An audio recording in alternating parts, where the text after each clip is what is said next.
Truth in Its Art. I am your host, Rob Lee. And today I have the privilege of being in conversation with a singer, songwriter, graphic designer, entrepreneur, originally from Shanghai, China. She is currently an undergrad student at Maryland Institute College of Art. Her work focuses on biblical content and Christian culture issues that seem to need to be addressed. Please welcome Habera Yu. Welcome to the podcast. Thank you. I gotta say, you really have a radio voice, though. Well, thank you. I've worked on it. Notice it changed as soon as the microphone came on. So, thank you for being on this podcast. And yeah, of course. I want to start off before getting too deep into the questions that I have here. I like to open it up with an introductory sort of question of, tell me about you. What was it like growing up and what was your first experience, with art? I see that you're doing music, you're doing songwriting, graphic design. So tell me about that. Well, I was born and raised in Shanghai, China. That's a whole different environment from America, first of all. And, okay, but I also went to an international school in Shanghai. So it's very, what can I say, diverse. It's a diverse environment for me to grow up, especially in Shanghai. I got to know a lot of foreigners as well. So I got to know a little bit other cultures. That's so it wasn't hard for me to come to the States to start a life here. And also, the first experience I have with art, I don't remember, to be honest. Well, actually, different people has different definitions of art. Sure. Sometimes we do art even unconsciously, so maybe I've done it when I was born. So tell me about how you maybe define art or what have you. What's art for you? See, now I'm just freestyling now. That's okay. I like that. You set yourself up. Well, art for me, it's a way of self-expression through another media, besides talking it out loud. Well, for me, it could be songwriting, singing it out, and also I put my thoughts into drawings or designs. That's a way of art for me personally. I like that. So I can't bury the lead with this. I've read that your work focuses on biblical content and Christian issues that need to be addressed. So can you expand on this? Tell us more. Tell us more about this. Well, first of all, it all comes from my belief in God. I believe in God, heavily. Well, I feel like there's many misunderstandings on God and also belief in God. When I say, I believe in God, people automatically think that I'm a Christian or Catholic or whatever, this man-made culture. You're not? What are you? I thought this is what we were doing, taking this mic off.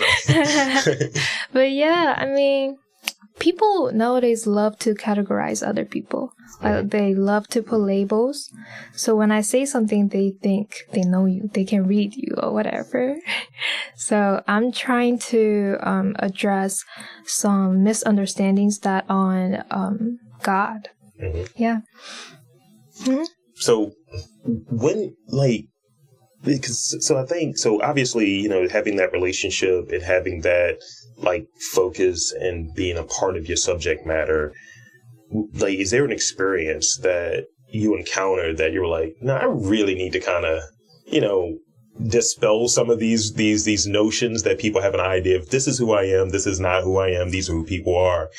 Why did that become a focus for you? Why did that become an interest for you? Was there any particular experience that kind of led you to go to I need to maybe take this approach with my work? Wait, what do you even mean? So there are some people that will say, I started painting these sorts of portraits because I had this experience in my life and it really influenced me to start drawing, let's say, this question mark right here behind you on this mural. So was there an experience that you had where someone was like, this is what God is, or this is what people are, and so on, that you were like, you know what? This is what I think God is. This is what my belief is.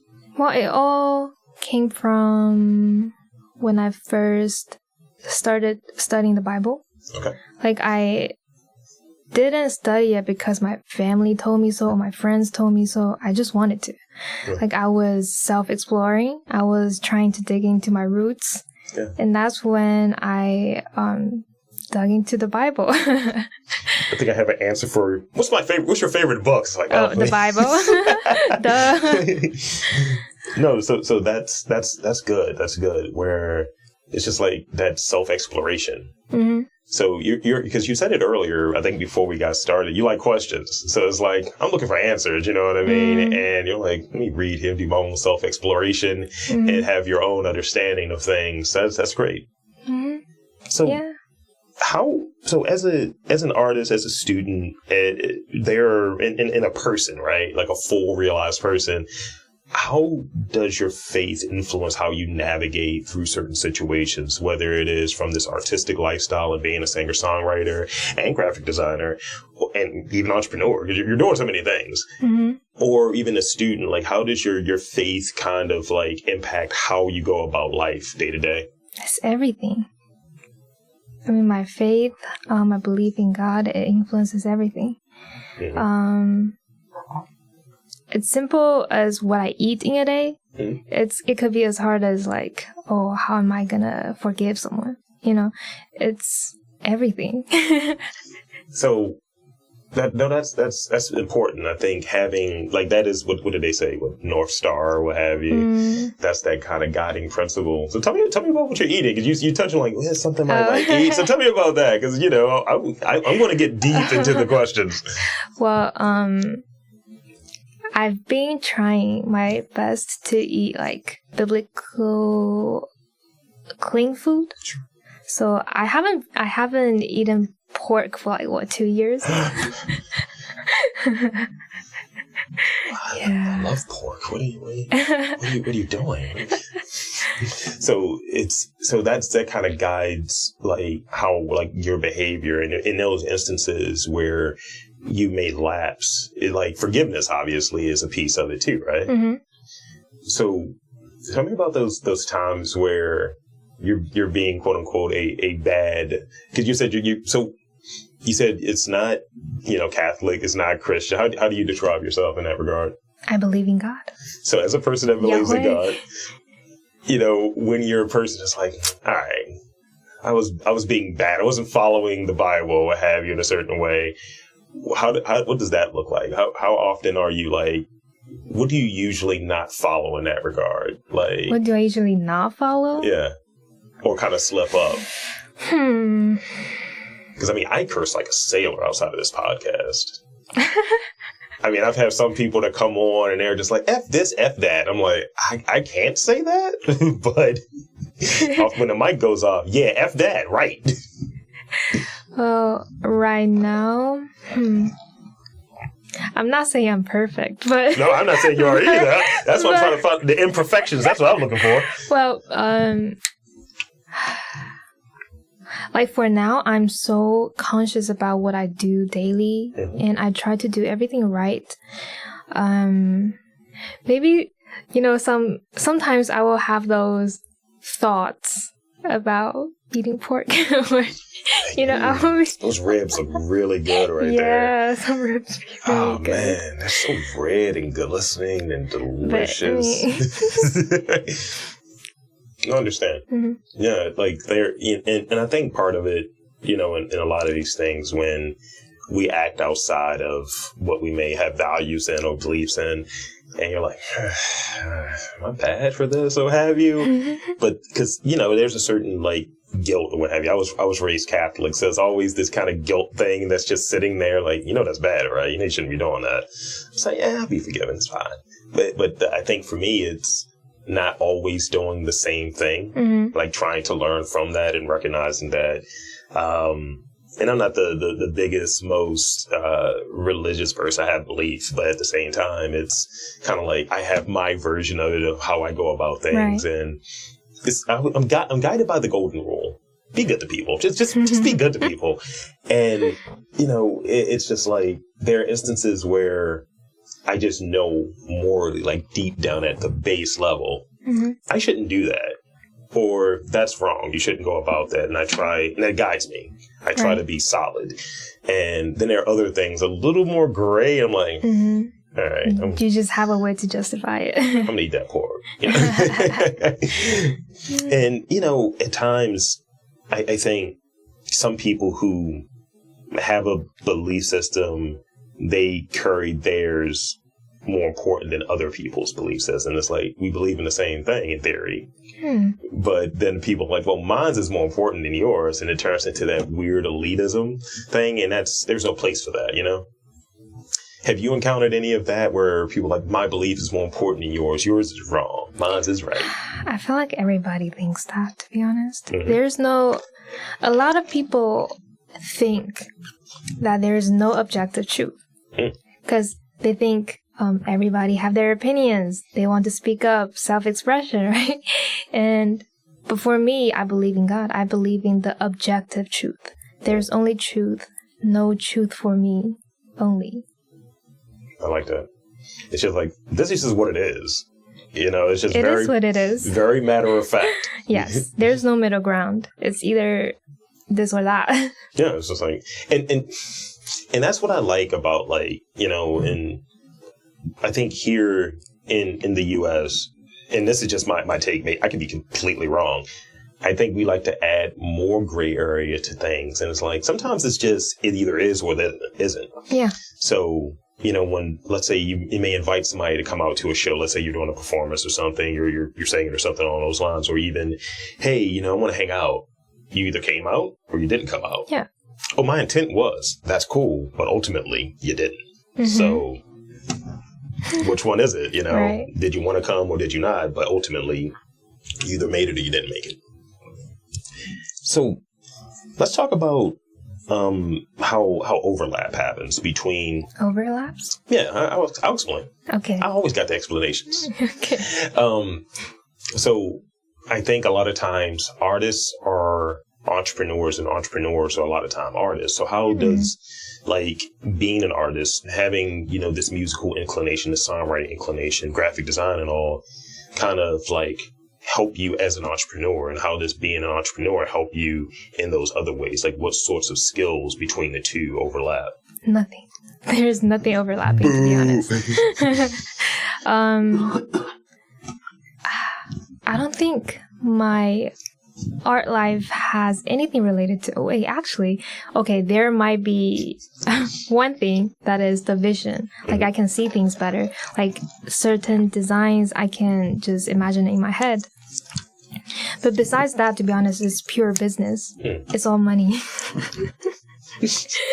I mean, what else can I say? I heard something that certain people like money a lot. I know I do. Yeah, it's just money. Just give me more of that money. Just put that money there. I mean, it's either good or, either I succeed or not. So let's talk about songwriting a little bit. This is going off the cuff now again, so I'm just throwing it out there. Do you remember writing your first song? The first song? For sure, yes. Okay, see, one of the first art experiences. Let's talk about it. Oh my goodness. Okay. It was when I was in sophomore high school, and I first started writing in Mandarin. Okay. And I was putting my personal experience in the song. But I never released that one, though. That's interesting. Exclusive. Yeah, and it was rap, too. It was rap? Yeah. Oh, you gotta... I changed a lot. You gotta send that to me. You gotta send that to me. I'm gonna have to hear that. I changed a lot. I used to hip-hop. I used to do hip-hop music. I used to do traps. This is amazing. Exclusive information. But I also had some experiences I was a wild kid. But I was also the cool kid. I can see that. I used to go clubbing a lot. This is amazing. Tell me more. It's clubbing. I have 37 tattoos. And I think I've got that hip hop and like EDM. Mm-hmm. Like, you know, I got those things from clubbing. Yeah. But wait, why did I first start writing though? That's amazing. I can only imagine you like rapping. That would be so yeah, fire. That's so funny. I mean, I feel like everyone, to some degree or another, has like a rap persona. Because I mean, back in high school, I used to rap, and I will never unearth those tapes. Those were. I had an alias. I had long hair. It was a whole situation. Yeah, it was not good, actually. I mean, I enjoyed it then, but now looking back on it, like 20 years later, what was I doing? It's like, your pants could be a little tighter. They are very loose. Well, okay, I got it. Well, when I was a kid, everyone would be telling me like, "Oh, you can sing," but I never like got to realize, like I can sing. Yeah. I always liked drawing back then when I was in elementary school. And I was going to calligraphy classes, drawing classes, and all. My parents forced me to go to piano classes. That's kind of my first stage of going to music. And then when I was in elementary school, we would have music class like regularly, like twice a week or something. And the teacher really liked me, and she was asking me to join the choir, the school choir. Oh, really? Yeah. And I did, like she said. And then that's about it. And then after I got into high school, like after people continuously told me that I could sing, and I was like, okay, maybe I could join this school singing competition. And I did join, and I got the first place. Nice. Nice. And after that, I was like, okay, I do like music, not because I'm good at it, but I do like it. Like when I sing. Some modesty there, by the way. I like that. I noticed it. Well, I do enjoy how I am on stage, or when I'm just singing in general. And also, I'm not a speaker. Like, I don't like to like complain to people or, venting about anything. So I was just putting my thoughts into my songs. Just my personal opinions, experiences, and stuff. And I think that's important to have a sense of. And I think singers-songwriters they're very adept at doing that, of being able to take experiences, emotions that they either know usually firsthand and occasionally secondhand, and being able to craft it into a song or into a body of work, let's say an album or such. And not everyone is able to do that. I think that's one thing that singers are able to do, painters as well, but definitely singers are able to do. And people relate to it. People connect with it. They're like, oh, I feel that. I see that. I get that. I'm good at talking to people. So about being on the stage, what is it about being on stage or performing in front of people that really how does that make you feel? Calm. Actually, I'm a super introvert person. I am, but like when I'm on, I would be so nervous before I got onto the stage. But then when I start singing, it just calms me like so quickly.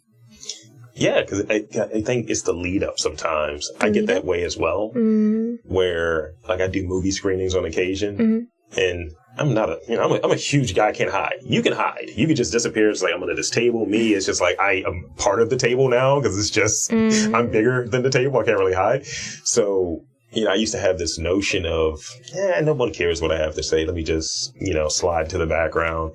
But because I'm so tall, I can't really do that. And I find that often I'm uncomfortable before I have to get on stage and do something. And it's the anticipation. It's that nervous energy. And then once I'm on there doing it and I kind of get that inevitable, I'm going to mess up when I start out of the way, then I'm good. Then I'm cool. Then I'm calm with it. And trying to add more to it to get past that. Like, let's say when I do an introduction for a movie, people are there to see the movie or what have you, or even if I do a live podcast, I'm kind of there the entire time. And I'm almost having this internal struggle of nervousness while being good at what I do. See, I'm being modest now too, like you. But I think once I get past the anticipation of it, if someone was like, at least at this stage, hey, I just need you to get on stage right now and do a podcast, I would be good with it. There's no time to really think. You just do. Is that something similar for you? Yeah, similar. Yeah. Let's talk about the creative process a little bit. And this is going to be ridiculous, this next part of it. But let's talk about the creative process. I have a part 2 about it. But okay. In either one, whether you want to go into the songwriting process or even when you're working on some graphic design work, tell me about your creative process. Like, where do you kind of start? I just do it. This is why I like you. This is why I like you. It's like, I just do it. I just do it. I mean, there's nothing much like complicated or anything. I just do it. When you're great like me, you just do it.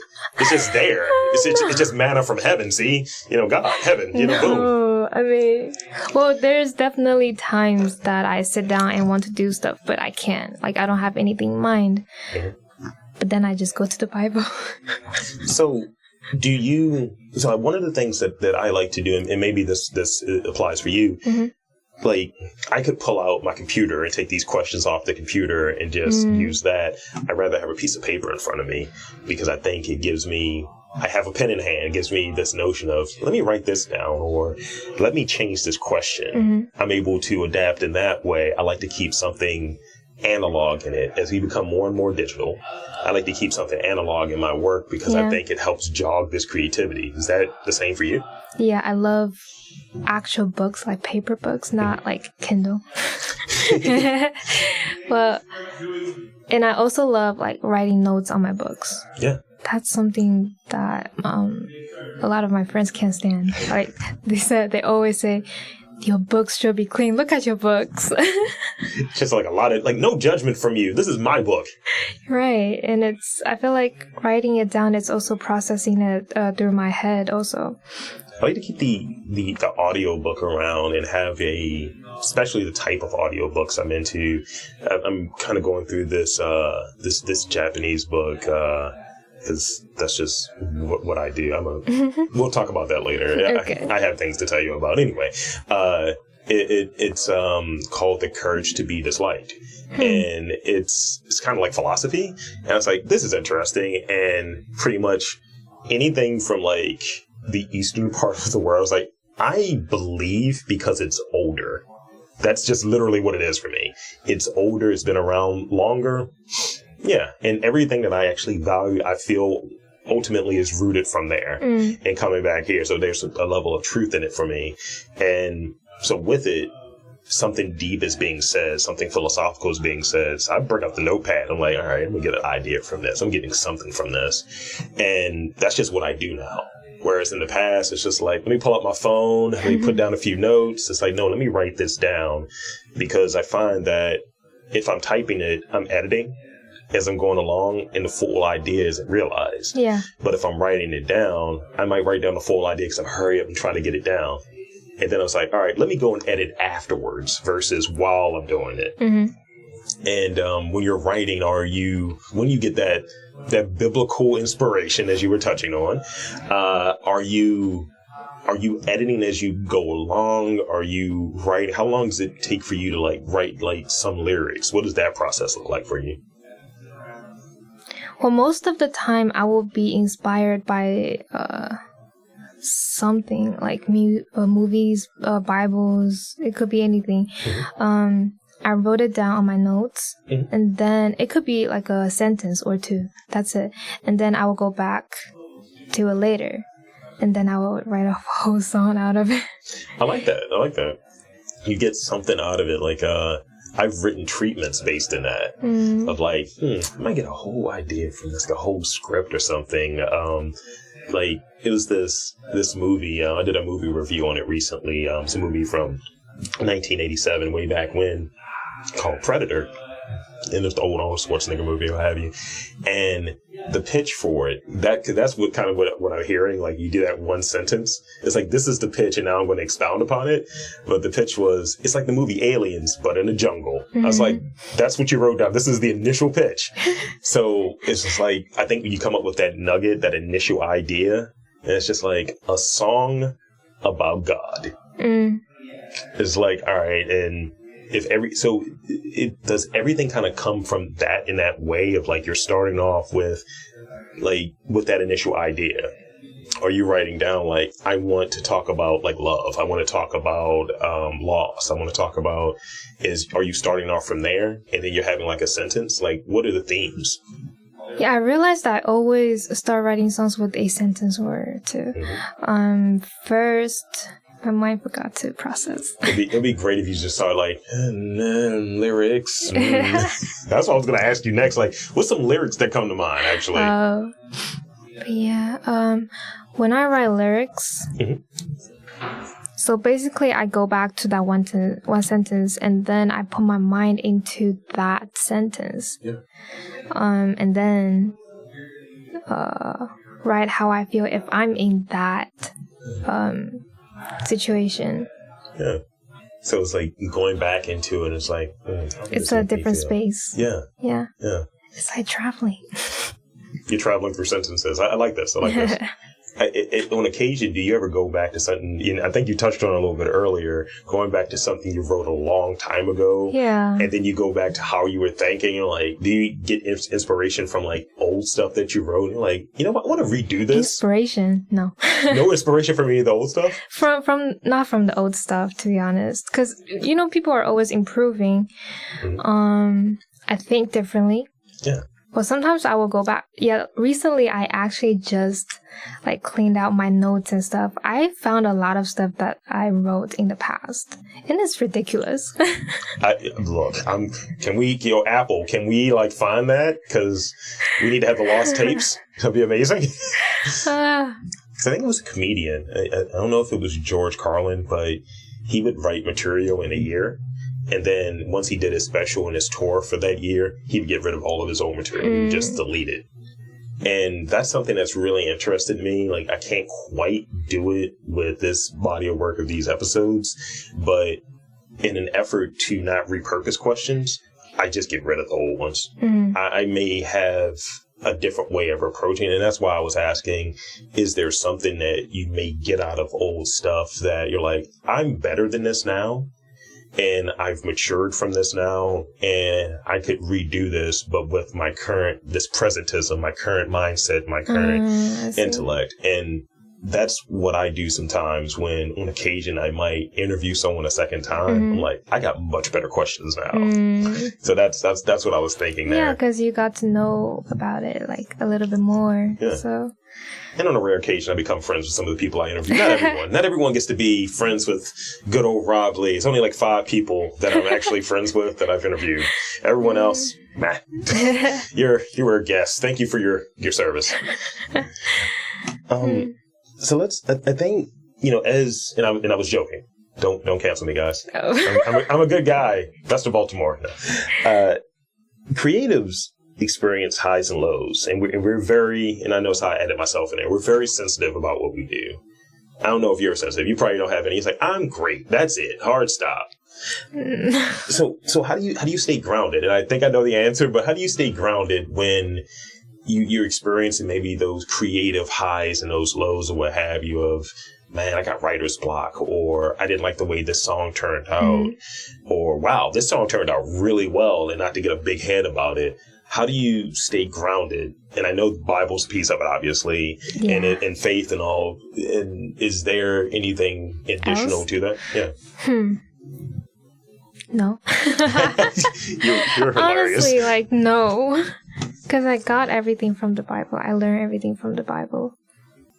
Yeah, when I'm happy, I might share with people. When I'm sad, I go to the Bible. I study on my own, then I find my peace. Yeah. So when I have my ups and downs, if it's my ups, then I might go to share with the people that I love. Yeah. If it's my downs, some people might want to be there for me, but I might just want to be with the Bible. Yeah, when I'm on my downs, I get away from everything, and I find that I try to do mindfulness. I try to meditate just to tap back in, because I know, I think I recognize it when something's like a little off, like I'm not enjoying something as much as if things were kind of on and right, that I would enjoy it. And all of these things are at will. And I have this, I call it the nuclear option. I have this thing where you have interview schedule, you have time schedule, work schedule. I'm like, I can just say no to all of this. Like, I'm choosing to do this and everything that comes with it. And sometimes it's just your mind plays tricks on you of, this is a waste of time, right? Or this isn't important, or this isn't fun, or whatever. And I think, and at times, going into faith and going in it to really get something out of it, and putting out there in the universe, if we will. Yes. That this is what I want. This is what I want to do. And taking everything that comes with it. It's just like, I asked for it, and I'm not getting more. God isn't giving me more than I'm able to handle. At least that's my thinking. Some people might say that it's not quite right, but that's what I believe. Okay. That's interesting. Oh, tell me more. So this is the last real question for you before I get to those rapid fire questions. Okay. You're not escaping those either. I'm fine with it. Fair enough. Everyone's terrified. So how do you want your music to affect people? What sorts of feelings do you want people to take away from your work, musically speaking? Like, some people say, I don't care what people take from it. But I think that's more of the cool answer, right? I think when you're putting something out there for like public consumption, you want something to come out. You want people to kind of get it. You want to feel heard if we're communicating. Like, if I'm doing this podcast and doing these interviews, I'm not picking everyone. Like, I pick you or anybody else that I've interviewed for a reason. I think your story is interesting. I think being able to hear what's baked into the work is interesting. And I want people maybe to learn something from it. Or like, let me get some more of your work. Let me check some more of your work out. Let me read the Bible too. So tell me about like some of the feelings you're hoping people kind of get from your work. Well, first I want to say music is a strong medium. Like people can always feel emotions through it, or any messages through music. When people listen to music, they may cry, they may laugh, they may hear what the singer or rapper said and think that's right. It can influence people in a way. And I want my audience to feel the image of God, the power of God, and also, if they are in the same situation as me, then I might be able to help them. Yeah. And also give them some comfort. Yeah. Thank you. See, you're doing well. Now it's time for you to do bad. It's time for some rapid fire questions. So I hope you're ready for them. Okay, let's go. I'm gonna take this first. No. Actually, wait, let me take a sip of the tea first. Oh, that's not a euphemism of this tea right here. The gossip is literally like oolong tea. So. Obviously, I've followed you on social media, and I see some really interesting plates that are going out, a lot of different food that's going out. So, and remember, rapid fire, but let's not overthink these. Brevity is key here. What is your go-to meal? What is like... Hot pot. Wow, that was quickly. I know nothing about hot pot, so tell me more. Hot pot is traditional Chinese food. Basically, there's a whole stew pot in front of you, and it's continuously heating up. And you can choose your stew type. Yeah. It could be tomato, it could be mushrooms, it could be spicy meat, kind of, different types of stew. Lots of pork, huh? But then you can add, basically you can heat up like different vegetables or meat in it. Yeah. So basically the food is cooked up like right in front of you. Got it. Okay. Yeah, that's hot pot. And it's good. So I'm going to be able to go to a place and say, yo, I need that hot pot. Thank you. It's like, oh, he knows what he wants. So yeah, I'm going to show off. Thank you. I'm stealing from you, by the way.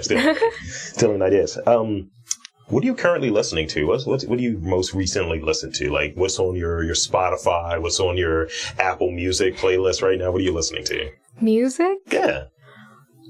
The Bible. On beat. To be honest, yeah. Myself. No. That would be amazing. No. I actually find it cringy when I listen to my own song. You too? You find it cringy when you're listening to your own work? Yeah. I can't listen to my own podcast. Yeah. I don't know why. It's just, I just skip it when my song comes up.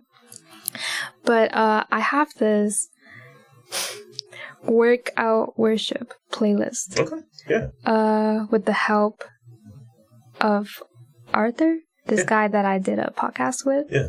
And we had a conversation about like Bible and stuff. Nice. And I was trying to build a playlist that I can work out to, but it's not like explicit content, like constantly represents a bitch, fuck, all those words. Oh, my stars and daughters. I don't like that. Like, I don't want to keep putting in the negative messages into my mind. And my mind says, okay, and yeah, and I had this playlist that's like biblical content, but it's rap songs. Okay. Yeah. I like that, actually. Because I think a lot of times, like, when I'm it depends on what I'm trying to work on. It's like, and I'm going to ask you this, actually. What are you doing in the gym? What are you working on? A lot of cardio, weightlifting? What are you doing? Weightlift. Okay. I'm trying to be strong. I mean, I see the guns, Joe. I got to ask this one. What's your go-to karaoke song? If I Ain't Got You by Alicia Keys. Nice. Shout out to you. Hell yeah, I love it. Always. Alicia Keys, always. I can almost see you with like the Alicia Keys cornrows. That would be amazing. Oh, what? That was your rap persona probably. It's just with you, the straight back cornrows. It's like, what are you doing? My hair's not lined up. And you've grown it back because I saw those pictures. Like, I think the one that you sent me, you had like, your hair was a little longer than what mine's currently is. Yeah, I mean, it's been almost a year. Oh, wow. Yeah. I shaved it, last winter, so it's really been almost a year. Really good time to just shave your head when it's super cold. Yeah, really, just great. I always had a hat on. Well, there you go. During a regular day, how do you start your day? Like when you don't have a bunch of stuff to do, you're just like, I'm going to get up. How do you start your day? What's the first thing you do? Pet my cat and dogs. Okay. Yeah. How many cats and dogs do you have? I have one cat and one dog at home right now, yeah. Got it. I usually yell at my cat in the morning. That's the first thing I do. I was like, why are you so loud? Oh, they be making noise. Oh, he does. He's just fat. And I'm like, Tiger, can you do less? Can you do less of this? And this is the last question I got for you. Complete this sentence, if you will. What is the next thing that you're working? The next thing that I'm working on is. So if you could complete that sentence, what is the next thing that you're working on? An album. Okay. Full of letters to God. I love it. Yeah. So how's that going? How's it going? It's going slow because it takes me a long time to write a song because I liked it to be on my level of complete. Oh, yeah. Yeah. Because sometimes I'd be listening to my old songs and be like, it could be so much better if I did this, if I did that. Mm-hmm. So yeah, I'm like trying to keep improving. Mm-hmm. Yeah. How long do you say it would take you to like finish a song just on average, like from conception to like completion? For instance, like if someone just said you have a timeline to do it, like I think sometimes, like I said earlier, I try to stick to like 35 minutes, and we're already over that because we're having a conversation in person. I didn't even know. And it's a different vibe. But then when it feels like I'm just kind of formulaically getting out, okay, 30 minutes here, okay, move to the next one. I'll get 2 done in this hour. It's like, no, you're not having conversations anymore. You're just putting out stuff. So I think it has to be some intuitiveness there, some naturalness there in the conversation, and that makes for a richer conversation. And I think being able to flow freely when you're in that flow state. So when you're like, you know, everything is going well, you don't have a bunch of stuff to worry about. You can just write and do your stuff.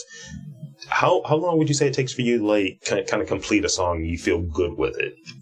That I feel good with it? Yeah.